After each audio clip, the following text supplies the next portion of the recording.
दोस्तों हमारी धरती से 3,85,000 किलोमीटर दूर स्थित ये गोला हमारी पृथ्वी का काफी पुराना साथी है। वैसे तो हमारे सौरमंडल में काफी ऐसे प्लैनेट्स हैं जिनके बहुत सारे चांद हैं, लेकिन हमारी धरती का तो सिर्फ एक ही चांद है। हमारे सौरमंडल में सबसे ज्यादा चांद वाला ग्रह जुपिटर है, जिसके पास पहले 80 चांद थे, लेकिन इंटरनेशनल एस्ट्रोनॉमिकल यूनियन द्वारा अभी 12 और चांद को खोजा गया है, यानी कि अब जुपिटर के पास टोटल 92 चांद हो चुके हैं। जुपिटर के बाद सबसे ज्यादा चांद वाला ग्रह सैटर्न है, जिसके पास 83 चंद्रमा है। लेकिन दोस्तों जरा सोचिए कि एक दिन अचानक हमारा चांद डिस्ट्रॉय हो जाए तो इससे क्या होगा और इससे हमारी धरती पर क्या इफेक्ट पड़ेगा, आइए इसे जानते हैं। हेलो दोस्तों, मेरा नाम है अंकित और आज हम इसी टॉपिक पर बात करने वाले हैं। तो अभी से ही वीडियो को लाइक करके चैनल को सब्सक्राइब कर लीजिए। तो दोस्तों चांद के डिस्ट्रॉय होने के बाद दो तरह की कंडीशंस बन सकती हैं। पहली कंडीशन तो ये है कि चांद के डिस्ट्रॉय होने के बाद उसके टुकड़े धरती के चारों ओर चक्कर लगाने लगेंगे और धरती के चारों ओर एक रिंग सिस्टम क्रिएट कर लेंगे, और फिर सैटर्न की तरह धरती के पास भी एक रिंग सिस्टम होगा।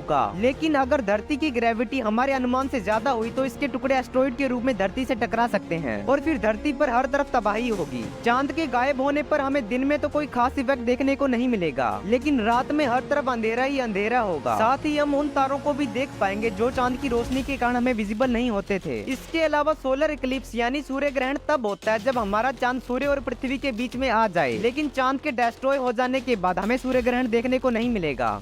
दोस्तों जैसा कि हम जानते हैं कि मून की ग्रेविटी का इफेक्ट हमारी अर्थ पर पड़ता है और इसी ग्रेविटी की वजह से समुद्रों में बड़ी बड़ी लहरें उठती हैं। लेकिन चांद के डिस्ट्रॉय हो जाने के बाद भी आपको समुद्रों में लहरें देखने को मिलेंगी, क्योंकि चांद के साथ साथ सूर्य की ग्रेविटी का इफेक्ट भी हमारी अर्थ पर पड़ता है। यानी समुद्रों में लहरें तो उठेंगी, लेकिन वह पहले जैसी विशालकाय नहीं होंगी। दोस्तों हमारी धरती अपनी एक्स पर 23.4 डिग्री के एंगल पर झुकी हुई है और हमारा चांद ही धरती को स्टेबल बनाए हुए है। लेकिन अगर चांद ही नहीं होगा तो धरती 45 डिग्री के एंगल तक झुक जाएगी और इसका सीधा इफेक्ट हमारे क्लाइमेट पर पड़ेगा। हमारी धरती के दोनों पोल्स पहले की तरह ठंडे नहीं रहेंगे, क्योंकि इन पर सन की लाइट लगातार पड़ती रहेगी, जिससे अंटार्कटिका की बर्फ पूरी तरह पिघल जाएगी और लोगों को रहने के लिए एक नया कॉन्टिनेंट मिल जाएगा। साथ ही आपको समय समय पर स्नोफॉल भी देखने को मिलेगी। इसके अलावा अफ्रीका, साउथ अमेरिका और साउथ एशिया जैसे देश जहाँ हमेशा गर्मी पड़ती है, वहाँ आपको हर जगह बर्फ से ढकी हुई मिलेगी। चांद के गायब हो जाने के बाद हम हमारे इंडियन कल्चर के कुछ ऐसे त्योहारों को नहीं मना पाएंगे जो कि केवल चांद पर डिपेंड है। एग्जाम्पल के लिए करवा चौथ को ही ले लीजिए। बिना चांद के तो महिलाएं खाना भी नहीं खाती हैं और ईद भी तभी मनाई जाती है जब इसके एक दिन पहले आसमान में ईद का चांद दिखाई देता है।